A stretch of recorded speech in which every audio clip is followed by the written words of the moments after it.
दैवयोग तथा शकुनी के छल कपट से कौरवों और पांडवों में बैर की आग प्रज्वलित हो उठी।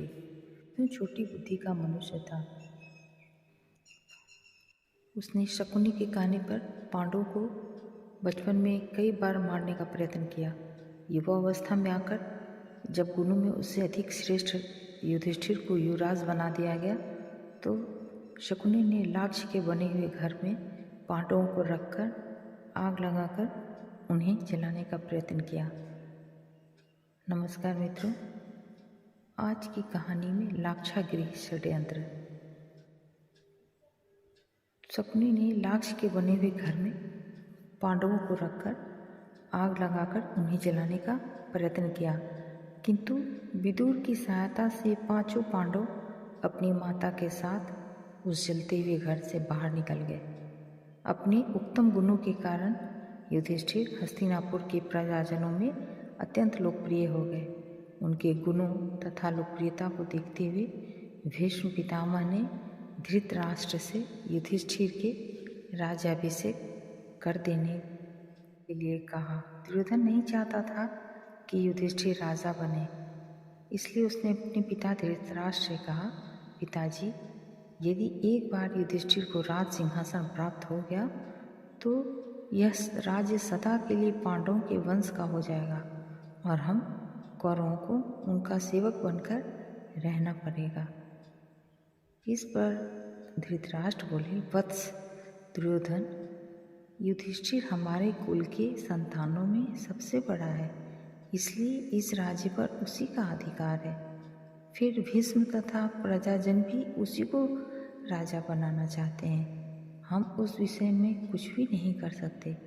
धृतराष्ट्र के वचनों को सुनकर दुर्योधन ने कहा, पिताजी, मैंने इसका प्रबंध कर लिया है, बस आप किसी तरह पांडवों को वर्णावत भेज दें।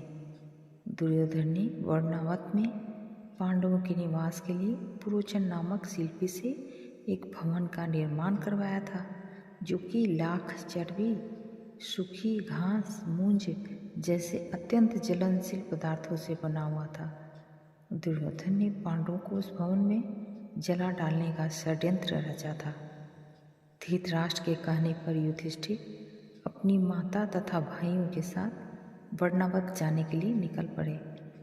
दुर्योधन के षड्यंत्र के विषय में विदुर को पता चल गया, अतः वे वर्णावत जाते हुए पांडवों से मार्ग में मिले और उनसे बोले, देखो, दुर्योधन ने तुम लोगों के लिए वर्णावत नगर में एक ज्वलनशील पदार्थों का भवन बनवाया है, जो आग लगते ही भड़क उठेगा।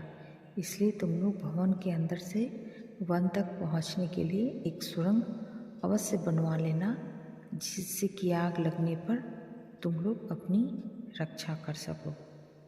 मैं सुरंग बनाने वाला कारीगर चुपके से तुम लोगों के पास भेज दूंगा। तुम लोग उस लाक्षागृह में अत्यंत सावधानी के साथ रहना। वर्णावत में युधिष्ठिर ने अपने चाचा विदुर के भेजे गए कारीगर की सहायता से गुप्त सुरंग बनवा लिया। पांडव नित्य आखेट के लिए बन जाने के बहाने अपने छिपने के लिए स्थान की खोज करने लगे। कुछ दिन इसी तरह बिताने के बाद एक दिन युधिष्ठिर ने भीमसेन से कहा, भीम, अब दुष्ट पुरोचन को इसी लाक्षागृह में जलाकर हमें भाग निकलना चाहिए। भीम ने उसी रात ही पुरोचन को किसी बहाने बुलवाया और उसे उस भवन के एक कक्ष में बंदी बना दिया। उसके पश्चात भवन में आग लगा दिया और अपनी माता कुंती एवं भाइयों के साथ सुरंग के रास्ते वन में भाग निकले। लाक्षागृह के भस्म होने का समाचार जब हस्तिनापुर पहुंचा तो पांडवों को मरा समझकर वहां की प्रजा बहुत दुखी हुई।